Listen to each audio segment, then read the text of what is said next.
saya Anissa Dewi Ramadhani dengan NIM 200024252 kelas B Negara Hukum Demokrasi yang diampu oleh Bapak Ilham Yuli Isdianto SHMH. Dalam video ini saya akan melanjutkan pembahasan guna untuk memperbaiki persepsi saya.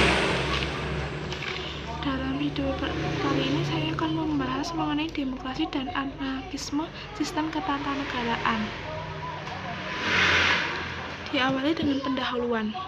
Pada tahun 1998 menjadi salah satu momentum demokrasi nasional, yakni menjatuhkan bentuk pemerintah Soeharto yang otoritarian dengan memperjuangkan demokratisasi kebangsaan dan bernegara. Karena lebih dari 30 tahun bangsa Indonesia di bawah suasana otoritarian dan tindakan represif dari penguasa, sehingga aspirasi dan hak-hak rakyat sering terabaikan. Demokrasi menjadi topik utama dan isu sentral dalam perdebatan publik. Demokrasi sendiri merupakan salah satu alat untuk memuluskan model ekonomi kapitalistik, atau setidaknya sebagai stimulus terhadap bentukan sistem kapitalis. Dengan demokrasi, kemudian negara akan dituntut untuk memberikan suatu perlindungan yang tidak hanya secara politik membebaskan masyarakat, melainkan juga membuka persaingan ekonomi secara luas dan universal. Kemudian dimasukkan sebuah bentuk konsep negara pembangunan sebagai bagian dari hegemoni Barat terhadap serangan ideologis sosialisme yang semakin berkembang pasca Perang Dunia yang Kedua. Seharusnya, jika ingin bangsa maju secara kolektif dan kekeluargaan sesuai dengan semangat sosialisme, maka setidaknya dalam pendidikan tidak diajarkan teori ekonomi yang disampaikan oleh Adam Smith dan David Ricardo dengan prinsip ekonominya, di mana mencari keuntungan yang sebanyak-banyaknya dan pengeluaran yang sekecil-kecilnya. Hal tersebut maka akan menimbulkan sesama anak bangsa tega untuk mengeksploitasi sesama saudaranya dan hanya memikirkan ekonomi semata dan menanggalkan sifat kebangsaan dan persaudaraan sebagai satu bangsa. Fenomena kapitalistik ini kemudian melahirkan mindset sosial tentang untung rugi atau menang kalah dalam segala bidang kehidupan. Jika membicarakan demokrasi, yang utama bukanlah tentang sebuah konsep demokrasi, melainkan sejauh mana partai politik dan pemilu dapat menjadi bagian atau alat untuk mewujudkan sebuah kehidupan bernegara yang demokratis, di mana seharusnya partai politik ini untuk menyalurkan aspirasi masyarakat, namun pada kenyataannya belum dapat dikatakan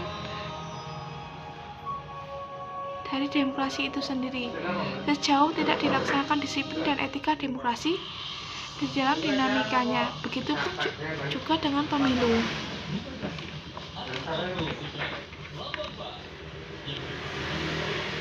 Demokrasi ini diwujudkan dengan barometer adanya wadah aspirasi politik warga atau partai politik dan kedudukan serta hak yang sama dalam setiap masyarakat. Yang menjadi persoalan adalah saat problem interest masuk dan ingin melakukan hegemoni dalam ruang-ruang demokrasi. Tesis dependensi muncul tak kalah bangsa Indonesia membuka keran globalisasi atau kapitalisasi dan demokratisasi secara kualitatif dan sampai substantif. Belum siap dan mampu untuk itu, sehingga tak ayah program demokrasi sendiri sering dinilai sebagai bentuk dedemokratisasi.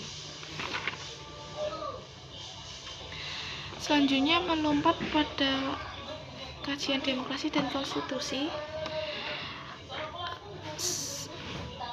C.F. Strong mengatakan nasionalisme mengambil peran vital dalam pembentukan iklim demokrasi.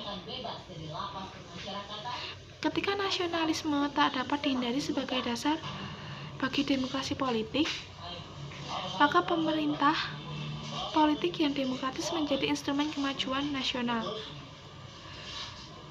Maksudnya adalah sebuah demokrasi yang di dalamnya sudah muncul kesadaran baik kedudukan secara personal maupun sebagai warga negara.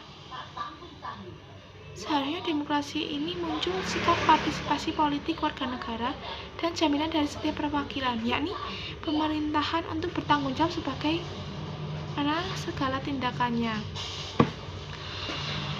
Karena pada dasarnya rakyat menginginkan keadilan dan demokrasi pun dipandang sebagai suatu jalan paling mungkin untuk mewujudkannya. Anggapan tersebut bahwa dengan demokrasi tersebut hak-hak rakyat secara keseluruhan akan terpenuhi dan dengan didistribusikan aspirasi rakyat.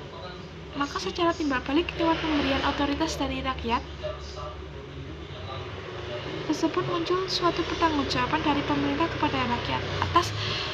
Jadi masyarakat memilih, maka yang dipilih rakyat itu harus memberikan timbal balik atas suara yang telah diberikan oleh rakyat itu.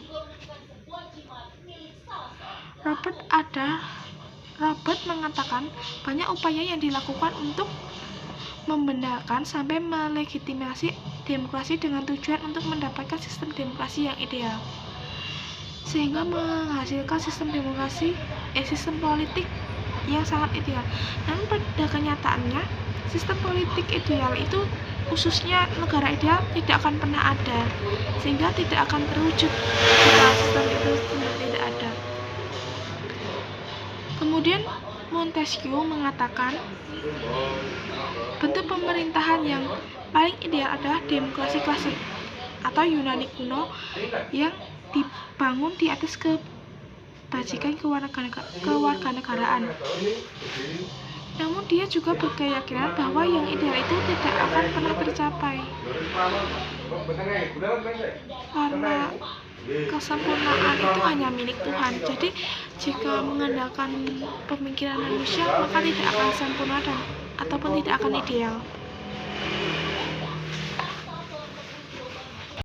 Sedangkan menurut Aristoteles, seperti yang didengungkan baru-baru ini, karena demokrasi sendiri mengarah pada bentuk hegemoni yang nantinya tetap akan melahirkan suatu pemerintah yang oligarkis, di mana hanya orang-orang tertentu yang memiliki kekuasaan secara bersama-sama, bukan otoritas dari rakyat, ataupun dalam bentuk monarki absolut, sekalipun yang kekuasaan tertinggi di tangan rakyat.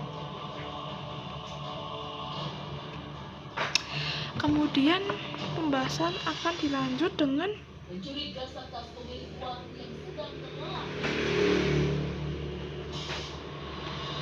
mengenai melaksanakan demokrasi itu harus memenuhi 5 prasyarat, yaitu adanya tingkat pendidikan masyarakat yang cukup tinggi menjadi barometer kesadaran. Jika dalam suatu masyarakat itu memiliki kesadaran tinggi, maka akan berpengaruh baik pada demokrasi. Mereka tidak akan dengan mudah dipengaruhi untuk terdorong untuk memilih, atau dengan istilah terkadang kan ada saat mendekati pemilu ada serangan fajar, lalu mereka diminta untuk memilih golongan tertentu. Jika suatu masyarakat memiliki kesadaran yang tinggi, maka tidak akan terbujuk. Kemudian yang kedua, adanya tingkat kehidupan yang relatif tinggi kesejahteraannya. Jika suatu masyarakat sejahtera, maka tidak akan menerima serangan fajar tersebut. Pasti mereka akan menolak. Untuk apa uang 100.000? Pasti juga sehari akan habis. Maka mereka juga akan berpikir-pikir. Yang ketiga, kelas menengah yang kuat. Keempat, rasa kesamaan. Yang kelima, tradisi toleransi yang cukup tinggi. Untuk mengaktualisasikan demokrasi, setidaknya konstitusi dapat berpacu pada 5 parameter tersebut. Sehingga jika kelima prasyarat tadi terpenuhi, maka akan menjadi bagian dari upaya konstitusional. Maka demokrasi sudah terakomodir secara konstitusional.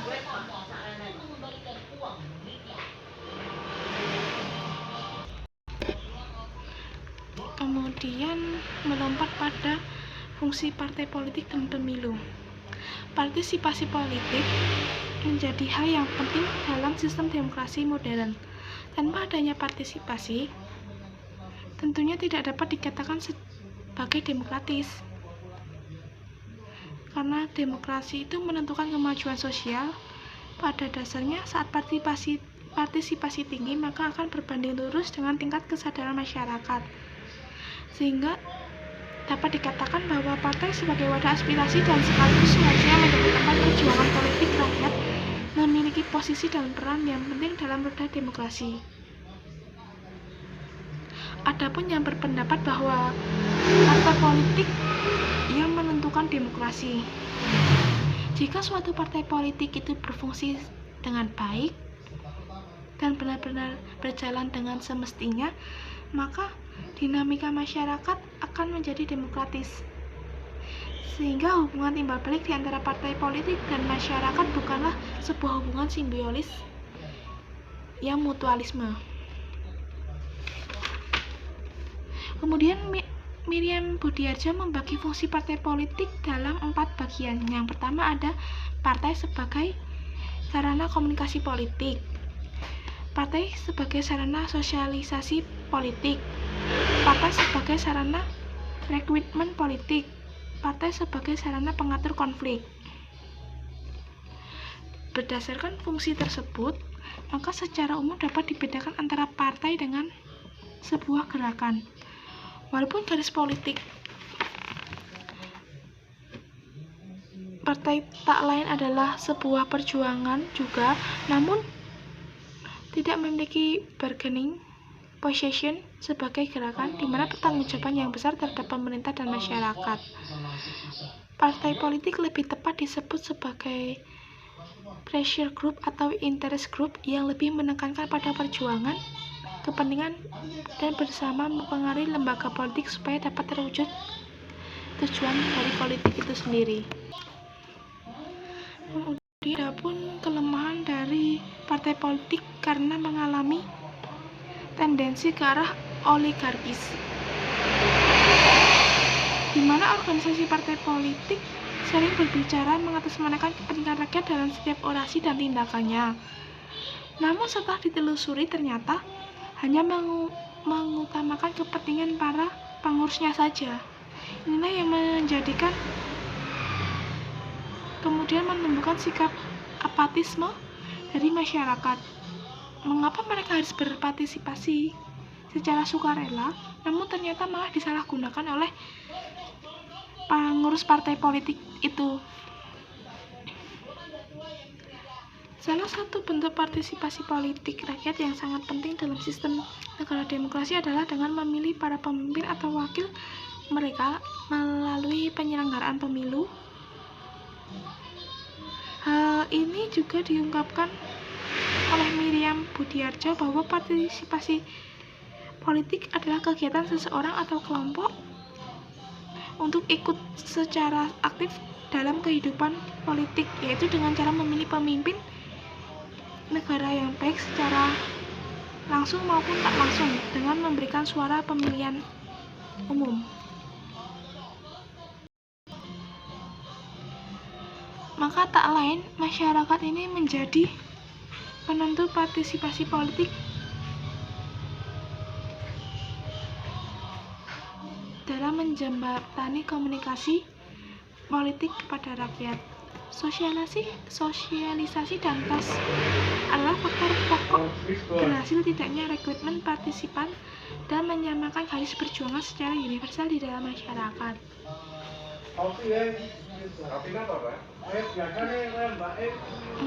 Mungkin itu saja yang dapat saya sampaikan. Mohon maaf jika sangat bertele-tele dan tidak dapat menjelaskan. Untuk itu saya berharap semoga video ini dapat digunakan sebagai perbaikan presensi saya. Terima kasih. Wassalamualaikum warahmatullahi wabarakatuh.